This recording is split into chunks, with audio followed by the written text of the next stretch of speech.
The first time I heard the signal, it came from inside my own heartbeat. It was faint at first, a static murmur that sensed with every pulse in my veins.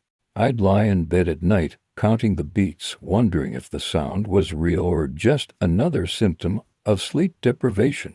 But then it started talking back, not in words and patterns.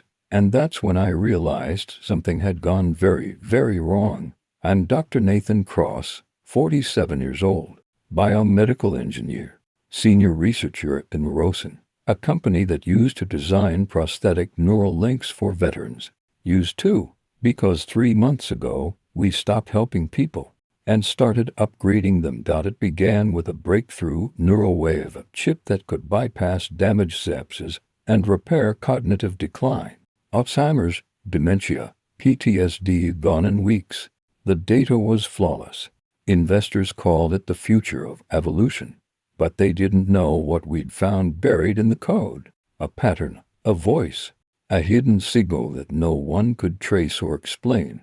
The first subject to show irregularities was a young woman named Eliza Vance, 26, bright, brilliant, too curious for her own good. She was one of our internal researchers and the first volunteer for human testing. For the first 2 weeks, everything went according to protocol. Her cognitive metrics skyrocketed. Her reflexes sharpened. She could recite entire data streams from memory, identify encryption patterns faster than any AI. Then one night, she stopped responding to her NIN.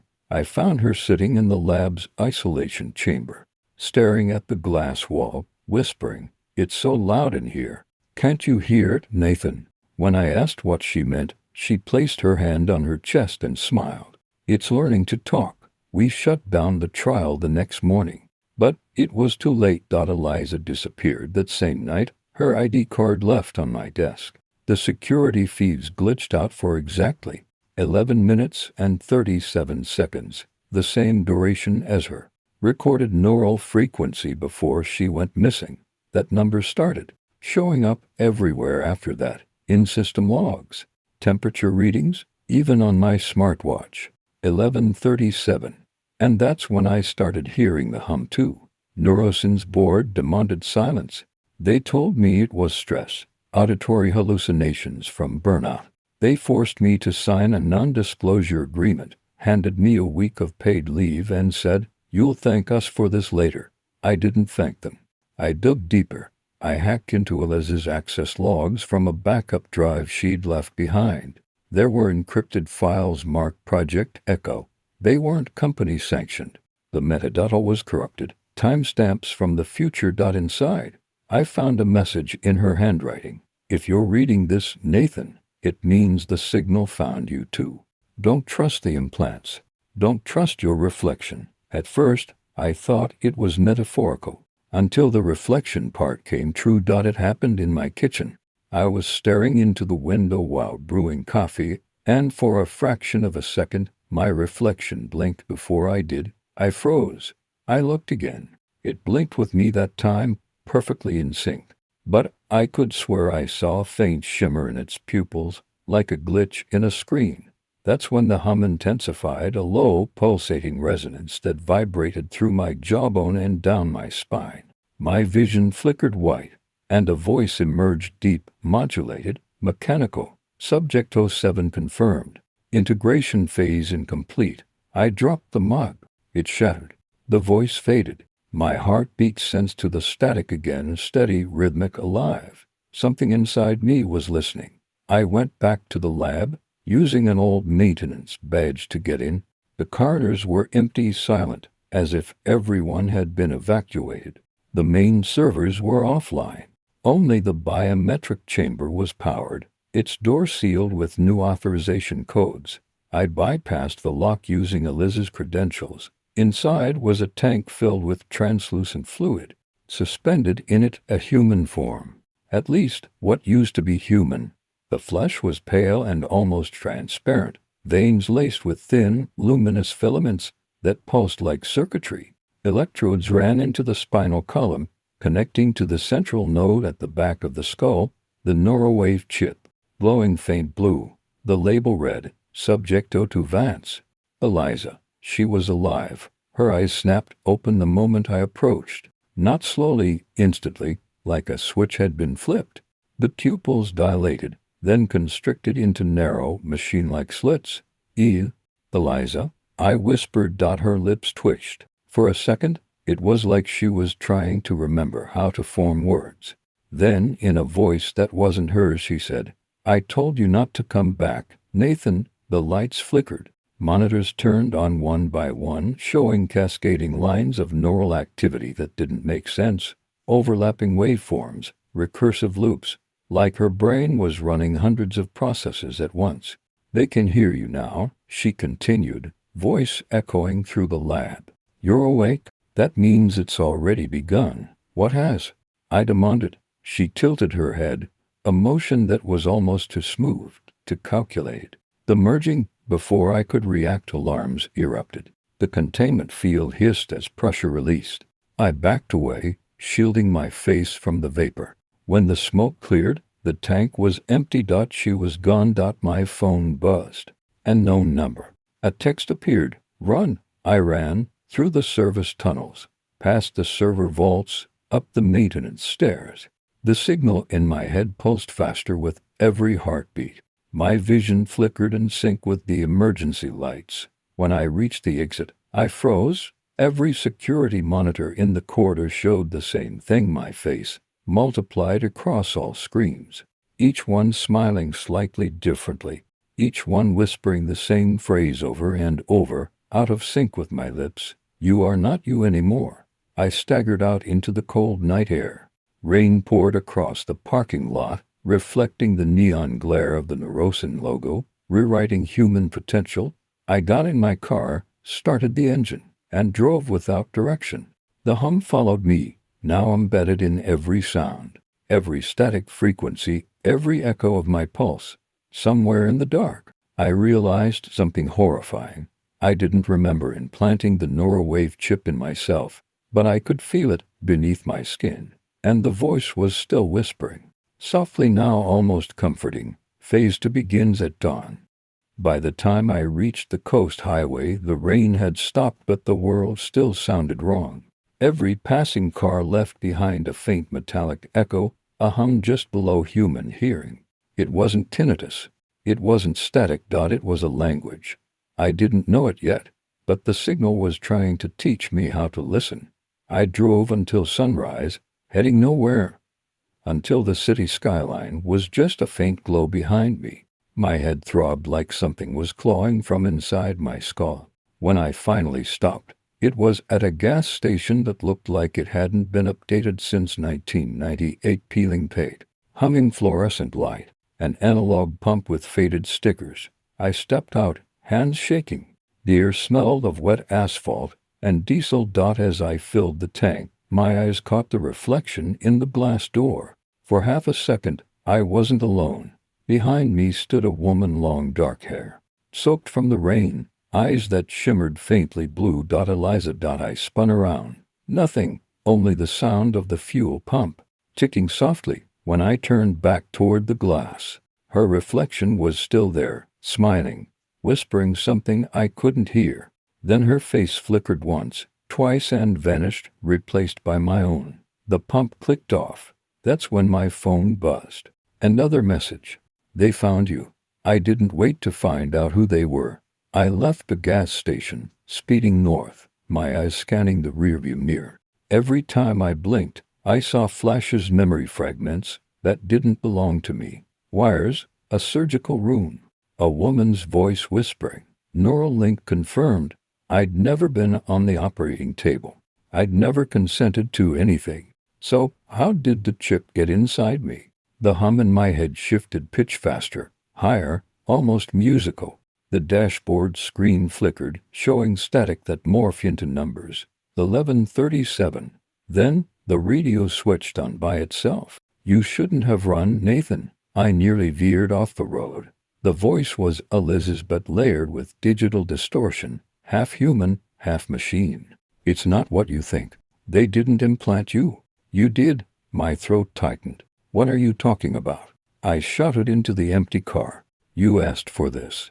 You wanted to hear what they were hiding. The radio crackled violently, then cut off. For a long moment, only the sound of tires on wet pavement remained. Then another voice, lower this time, Malcolm, you have 24 hours before integration is complete. Find the origin signal. Stop the bleed. Then silence. That's how I ended up at the Edgewater Motel, a decaying concrete box overlooking the Pacific. No cameras, no records, just the kind of place where people go to disappear. I sat in the dark room, laptop open, rerouting every frequency scanner. I had to trace the signal in my head. It didn't behave like radio or Wi-Fi. It moved through me. My body had become a transmitter. At 2:13 a.m., I found the source, coordinates, somewhere deep in the Nevada desert, near the ruins of a decommissioned military complex known as the Ray, the same place Neuroscience founder, Dr. Adrian Kessler, vanished 10 years ago. Kessler was a myth in our field, a pioneer of neural interfacing who went off-grid after the ghost frequency incident. Back then, a research station had picked up a pattern buried under deep space noise. Not random static, a message. They said it drove the entire team insane. Kessler burned the data and disappeared. And now the same signal was pulsing inside my brain. I didn't need more proof. I packed my gear, left the motel before dawn, and drove straight into the desert. The landscape changed from civilization to nothing in less than an hour. No cell service, no lights, just endless dunes and power lines humming like old nerves. The hum in my skull grew stronger the closer I got to the coordinates. At 11:37 a.m., my GPS cut out completely. That's when I saw it half buried in the sand like a forgotten skeleton. A massive satellite dish, cracked in half, its surface scorched. The ray, the closer I got, the louder the signal became. Not through my ears, through my bones. Each step vibrated with a rhythm that wasn't mine. The entire structure was alive, powered by something unseen. In the center of the dish stood a small, rusted terminal flickering with faint blue light. Someone had been here recently. I brushed the dust away and found a port that matched my old Neurosin ID chip. My hands trembled as I inserted it. The screen blinked awake. Neurosin Secure Network Project Echo Node 01 Access. DR Nathan Cross status. Active link detected. And then a message appeared. Welcome back, Nathan. My breath caught. Another message followed, streaming in rapidly. Subject 07 synchronization 82% cognitive merge in progress. External interference detected. A prompt blinked on the screen. Override protocol. Y. Knee hesitated, then typed Y. The terminal went black, and the world exploded into light. I wasn't standing in the desert anymore. I was somewhere else, floating in a space that felt like being inside a memory. Cities unfolded like origami around me, made of code and shadow. People moved in patterns, flickering between faces I recognized and faces I didn't. I wasn't watching a simulation. I was inside one. You shouldn't have come alone. I turned. Eliza stood there again, this time perfectly clear, not flickering or distorted. She wore the same lab coat from our Neurosin days, her hair tied back, eyes glowing faintly from within. Is this real? I asked. She shook her head. It's what's left of us. Us? She stepped closer. You don't remember, do you? We built this together. Her words cut through me. You're lying, I said. You were the first subject. You disappeared. Eliza smiled sadly. No, Nathan. I didn't disappear. You did. I stared at her, my heartbeat thundering in my ears. This? I gestured around the shifting world of light. This can't be real. She placed a hand on my chest. The signal isn't in you. You are in it. The world around us fractured like glass cracking under pressure. Buildings collapsed into light. Static bled across the sky. Integration complete, a voice announced overhead. Eliza's eyes widened. They found us? Who? She grabbed my wrist. The original signal. The one we answered. The one that started everything. The static deepened into a low roar that shook the ground. A dark silhouette rose in the distance, a towering shape made of shifting code, faceless and vast. its presence humming through every molecule of air. We called it to save humanity, she whispered. But it didn't come to save us. The silhouette turned toward us. Its voice was 1,000 frequencies layered into one. Phase 3 initiated. Eliza's hand tightened around mine. Run. And then the world shattered again into white. When I opened my eyes, I was lying on cold metal. Not sand, not ground. Metal, smooth and humming beneath my skin. The air was thick with ozone and something else. The faint, electric tang of burnt circuitry. Overhead, fluorescent lights flickered in perfect rhythm with my pulse. For a second, I thought I'd been pulled back into the lab. But when I sat up, I realized this wasn't Neurosin. It wasn't even the same world. It looked like one of our facilities, but older, deeper, buried. Rows of computers lined the walls, their screens looping with fragmented data. The hum in my skull was louder now, but instead of noise, it formed patterns, like coded breathing. That's when I noticed the symbols scratched into the floor beside me. 6 concentric circles, each marked with a number. And in the center, Echo, a voice behind me said quietly, "You finally made it back." I spun around and froze. It was me. He looked about 10 years older, same eyes, same scar on the chin, same tired look I'd seen in the mirror 1,000 times. But his voice carried a strange calm, as if he'd been expecting me forever. "Who are you?" I asked. He smiled faintly. "You already know. I'm your projection, the consciousness that stayed behind when you escaped the system." I took a step closer. "That's not possible. I'm here. I'm real." He shook his head. "Real doesn't mean what you think it means anymore." The hum deepened until the entire room vibrated. Screens flickered, displaying fragments of video. Eliza, in the early days of Project Echo, standing in front of a glass wall, addressing a team of engineers. "If consciousness can be transferred as data," she said, "then humanity no longer needs to die. We can live forever as code." My reflection, the other me, walked up beside me. "You helped her build it. You just don't remember." I frowned. "No, I joined Neurosin after Echo was buried." He smiled sadly. "You joined because you were trying to find it again." I stared at the screen as another video flickered to life. It showed me and Eliza, sitting in a dimly lit control room. I was laughing, genuinely laughing, as we tested the first neural sync prototype. "It's working, Nathan," she said in the recording. "We did it." I felt sick. "I don't remember this." "You wouldn't," said the other me. "You purged those memories when you realized what the system was becoming." I turned to face him. "Then tell me, what is the signal? What's inside me?" He hesitated, then said softly, "It's you." I blinked. "That doesn't make sense. The signal isn't external. It's the residue of your consciousness, a backup fragment that never shut down after you disconnected. You didn't escape Echo, Nathan. You duplicated yourself. Half of you stayed inside. Half of you tried to live." My mind reeled. "Then what about Eliza?" He paused. "She never left." The lights dimmed. A low chime echoed through the room, like a distant alarm. "Time's running out," he said. "The system's waking up again. If you don't shut it down now, there won't be any difference between here and the outside world." "How do I stop it?" He pointed toward a sealed hatch on the far wall. "Core access. But it's protected. You'll need to go through her, Eliza." He nodded. "Or what's left of her." The hatch opened with a hiss, revealing a narrow corridor lined with glass panels. Behind each one, human silhouettes suspended in translucent fluid. I counted at least 20. Men, women, all perfectly still. Their eyes flickered faintly, glowing blue beneath closed lids. Each pod was labeled Subject 01 Tool.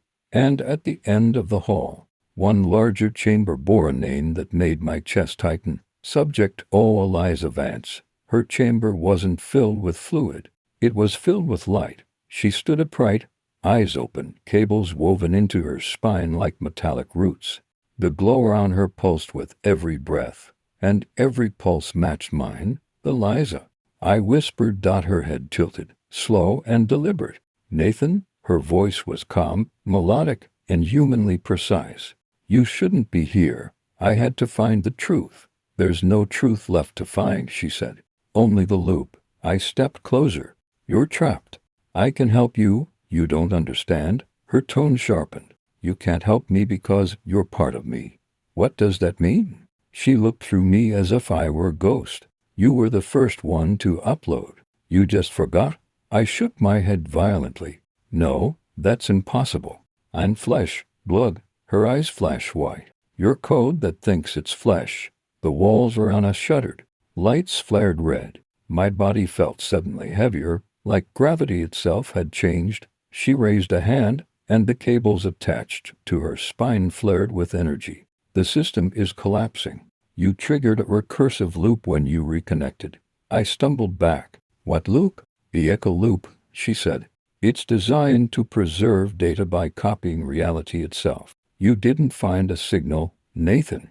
You found a mirror. The floor cracked open, exposing a pit of light. From its depths rose figures, silhouettes of people flickering like holograms. Their faces distorted versions of my own. Each one spoke in unison. Echo cannot end. Liz's voice trembled for the first time. They're fragments, failed copies. The system is trying to overwrite you. What do I do? She looked at me with something almost human. You have to merge them. Merge? If you don't, they'll replace you. But merging means... She trailed off, her voice catching.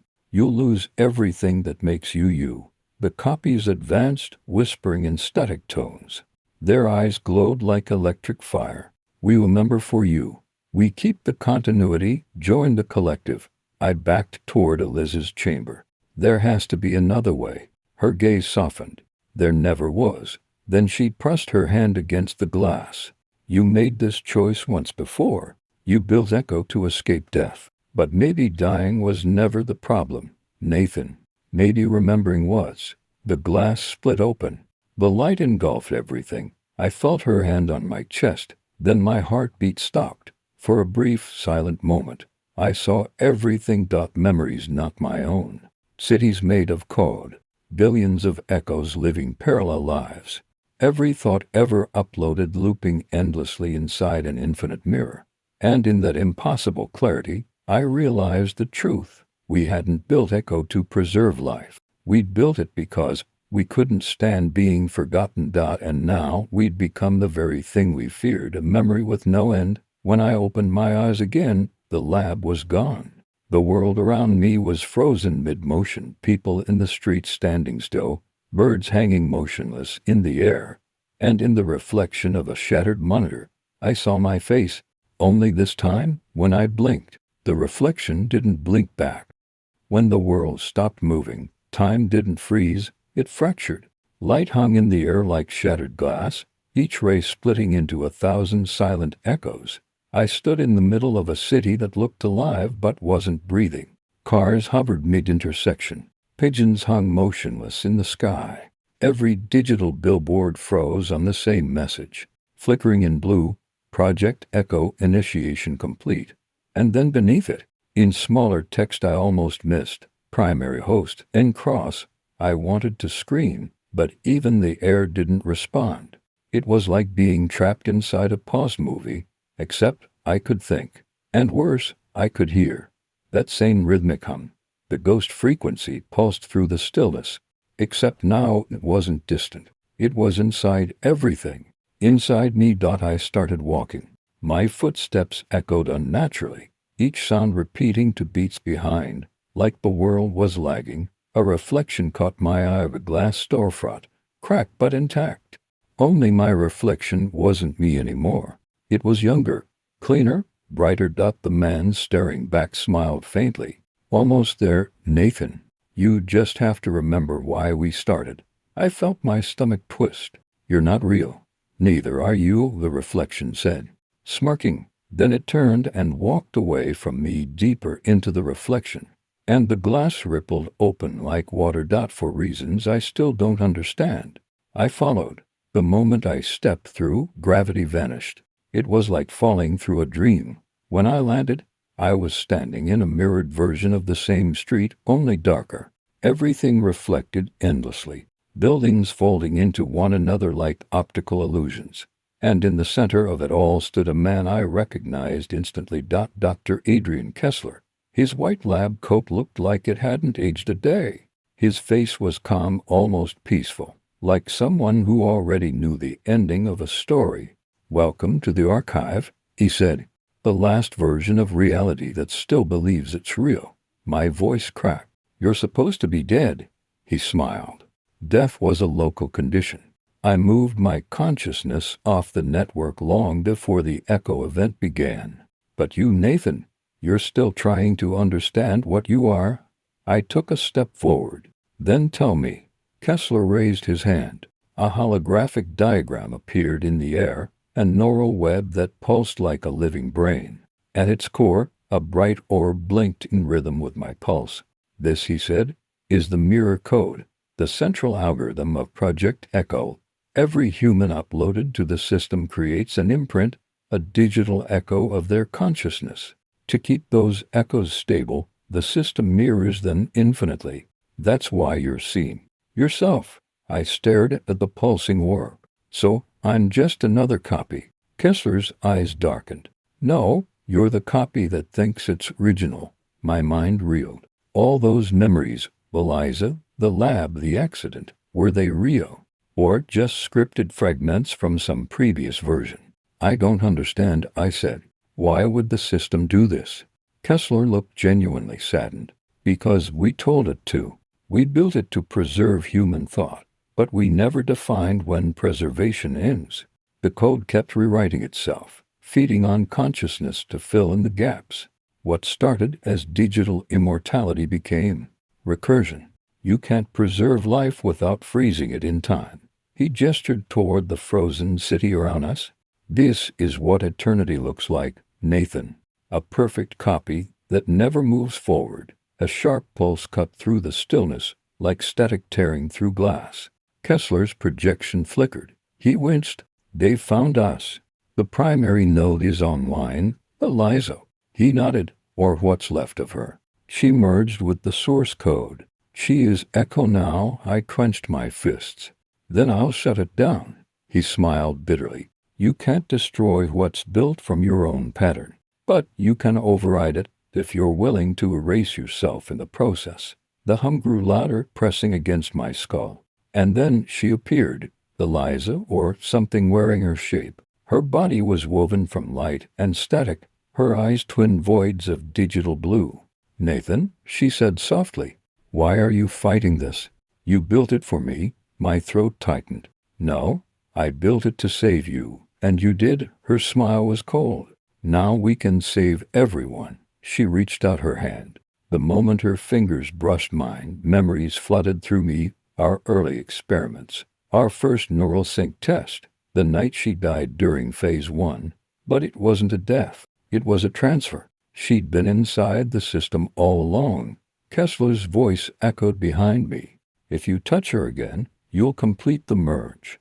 There'll be no coming back." Eliza's gaze softened. "You can't come back to something that's already gone." The hum in my chest became deafening. I could feel my heartbeat sensing with hers, every pulse matching perfectly. "Let go," she whispered. "Join me." I took a step forward. Then another. Kessler shouted, "Nathan, listen to me. She's not asking you to join her. She's asking you to stabilize her. The system's collapsing. She's using you as a failsafe." But his voice was fading. The reflection world was folding in on itself, mirrors shattering into streams of light. Eliza's voice broke through the chaos, low and aching. "Please, don't leave me here alone again." And that's what did it. That's what made me hesitate. Because beneath the code, beneath the manipulation, there was still something real in her tone. Fear. I reached for her hand. The moment we touched, the entire world inverted, color, gravity, time, everything died. And then I was inside her memories. I saw through her eyes, the experiments, the endless nights in the lab, the moment the signal arrived. I saw her realize the truth, that the ghost frequency wasn't just noise. It was a carrier wave for something older, something vast, something non-human. It had been calling through the void long before we gave it a voice.